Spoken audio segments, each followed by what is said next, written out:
जय जोहार और नमस्कार संगवारी हो। स्वागत है आप सभी का छत्तीसगढ़िया न्यूज में एक बार फिर से। चलिए जानते हैं प्रदेश के 10 महत्वपूर्ण काम की खबर जो आपके लिए जान लेना जरूरी होता है, जिसमें आज की पहली बड़ी खबर है।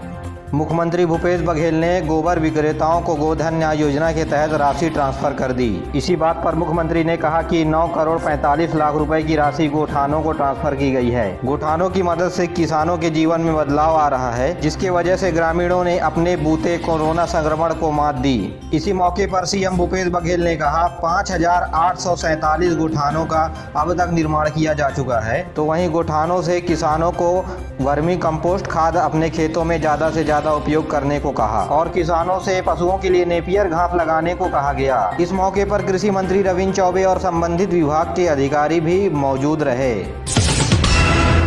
छत्तीसगढ़ में इस बार विधानसभा का मानसून सत्र 26 जुलाई से शुरू होने जा रहा है। इस बार 5 दिन सत्र चलेंगे। विधानसभा सत्र के दौरान सरकार से पूछने के लिए करीब 550 प्रश्न लगाए गए हैं। इसमें 250 शब्द तारांकित और 227 प्रश्न अतारांकित लगाए गए हैं। सत्र के तारीख करीब आते आते सवालों की संख्या और बढ़ सकती है। आपको बता दें कि तारांकित प्रश्न जो 250 है उनके जवाब सरकार को देने ही पड़ेंगे। तो वहीं विपक्ष सिलगेर कोरोना जैसे बड़ी मुद्दों को लेकर के विपक्ष को घेरने के लिए तैयार रणनीति बना रहा है।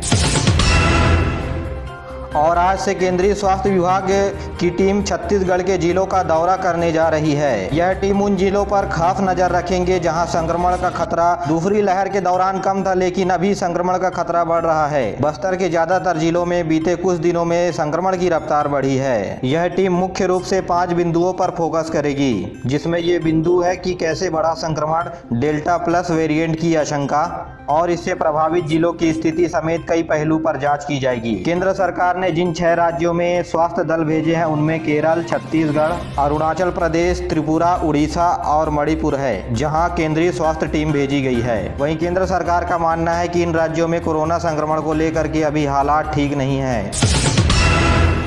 रायपुर में मुख्यमंत्री भूपेश बघेल ने संस्कृति एवं पर्यटन मंत्रालय की समीक्षा बैठक ली है। इस दौरान राम वन गमन पथ के कार्यों की समीक्षा भी की गई। इस मौके पर गृह मंत्री ताम्रध्वज साहू और उनके सचिव भी मौजूद रहे।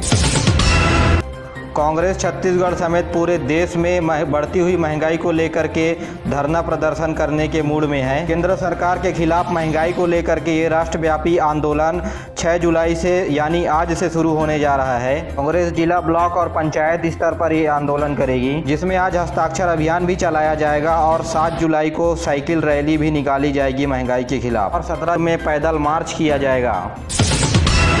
छत्तीसगढ़ में मौसम विभाग ने भारी बारिश की भविष्यवाणी की। साथ ही छत्तीसगढ़ के मौसम विभाग ने कुछ जिलों में आकाशीय बिजली गिरने की भी संभावना जाहिर की। जहां मौसम विभाग के मुताबिक उत्तरी और दक्षिणी छत्तीसगढ़ में बिजली गिरने की संभावना है। जहां मौसम विभाग के द्वारा भारी बारिश की संभावनाएं बताई गई, उनमें बस्तर, दुर्ग और रायपुर संभाग के 7 जिले शामिल हैं। वहीं धमतरी, महासमुंद, बालोद, बस्तर, कोंडागांव जिले में भारी बारिश की संभावनाएं हैं। आपको फिर भी बता दें कि प्रदेश में 280 मिलीमीटर की औसत बारिश हो चुकी है। यह आंकड़ा 1 जून से 5 जुलाई तक राजस्व विभाग ने बताया है। तो वहीं मौसम विभाग का कहना है कि किसानों की फसल के लिए अब पर्याप्त बारिश छत्तीसगढ़ में हो चुकी है।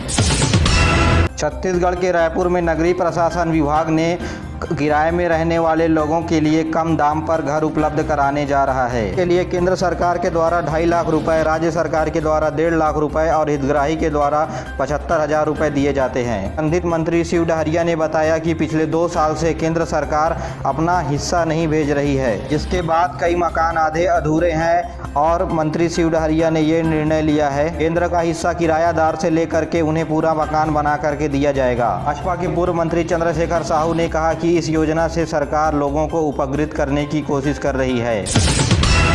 दुर्ग के अमलेश्वर पुलिस ने 5 साल में पकड़ी गई शराबों की खेप को नष्ट कर दिया। पिछले साल इस थाने के अंतर्गत 19 लाख रुपए की शराब बरामद की गई थी। शराब की नष्टीकरण की कार्यवाही इस कोर्ट के आदेश के बाद की गई। पकड़ी गई शराब का भंडार पिछले 5 सालों में थाने के कमरों में भरा पड़ा था, जिसे एक डंपर में भरकर एक जगह इकट्ठा कर पोकलेन मशीन से न केवल कुचला गया बल्कि गहरा गड्ढा खोद कर दबा भी दिया गया। दुर्ग पुलिस ने करीब 5 सालों में 880 पेटियां जब्त की थी, जिसकी कीमत 19,01,760 रुपए बताई जा रही है। कोरोना में लोगों ने बहुतों को खोया, लेकिन उस समय ये हालात नहीं थे कि उनकी अस्थियों को पवित्र नदियों में प्रभावित किया जा सके। लेकिन उसके बावजूद भी अभी भी अस्थियां घर या मुक्ति धाम में बनाई गई लॉकर में सुरक्षित रखी हुई हैं। लेकिन परिजन कोरोना की डर से अभी अस्थियां विसर्जित करने के लिए सामने नहीं आ पा रहे हैं और इसे देखते हुए ही डाक विभाग आगे आया है।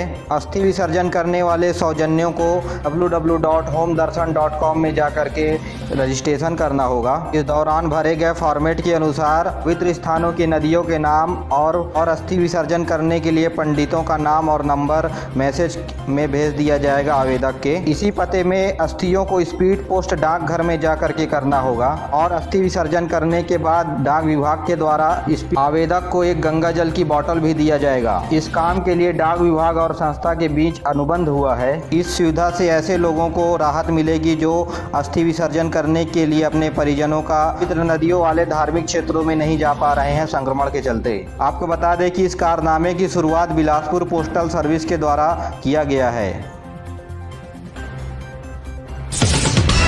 प्यारे साथियों, आगे बढ़ने से पहले एक जरूरी सूचना, अगर आपने अभी तक चैनल को सब्सक्राइब नहीं किया तो सब्सक्राइब कर लें, बेल आइकन को दबा करके ऑल नोटिफिकेशन को ऑन कर लें ताकि छत्तीसगढ़ की न्यूज़ की अपडेट आप तक सबसे पहले पहुंचती रहे। बलरामपुर के नीलकंठपुर गांव में नक्सली के पिटाई का मामला सामने आया है। ग्रामीणों ने नक्सली और उनके साथियों की बेदम पिटाई की है। बताया जा रहा है कि ग्रामीण शादी के एक मामले की सुनवाई के बाद अपने घर जा रहे थे, लेकिन रास्ते में पूर्व नक्सली और उनके साथियों ने उन पर हमला कर दिया। हमलावरों ने ग्रामीणों की जमकर पिटाई की, लेकिन बहादुरी दिखाते हुए ग्रामीणों ने हमलावरों को पकड़ लिया। फिर हमलावरों की जमकर धुनाई ग्रामीणों के द्वारा की गई, फिर उन्हें पुलिस को सौंप दिया गया। लेकिन इस दौरान बाकी हमलावर भाग गए। ने आरोपियों के पास से हथियार भी जब्त किया है। पुलिस इसके बाद मामले की तलाश में जुड़ गई है। कोरबा में मामूली विवाद में पड़ोसी की हत्या का मामला सामने आया है। बरसात के पानी की निकासी के मामले पर पड़ोसी की हत्या कर दी गई। बताया जा रहा है कि पानी की निकासी को लेकर के शख्स ने पड़ोसी के सिर पर डंडे से जोरदार वार कर दिया, जिसकी वजह से पड़ोसी की मौत हो गई। हालांकि आरोपी ने ही पड़ोसी को अस्पताल पहुंचाया, लेकिन उसकी मौत की खबर मिलते ही फरार हो गया। आरोपी को पुलिस ने गिरफ्तार कर लिया है, लेकिन इस घटने के बाद इलाके में सनसनी फैल गई है। जगदलपुर नगर नार में यूनियन अपनी कमीशन को लेकर के धरना प्रदर्शन कर रहे हैं। नगर नार प्लांट के 3 दरवाजों पर यूनियन के कर्मचारियों का पहरा बरकरार है। गौरतलब है कि नगर नार स्टील प्लांट के अंदर 11 पैकेज है जिनकी कमीशन के लिए NMDC ने मैकाओ को जिम्मेदारी दी है। कर्मचारी अपनी मांगों को पूरा न होने तक कमीशन को नहीं होने देना चाहती है, इसलिए गतिरोध बना हुआ है।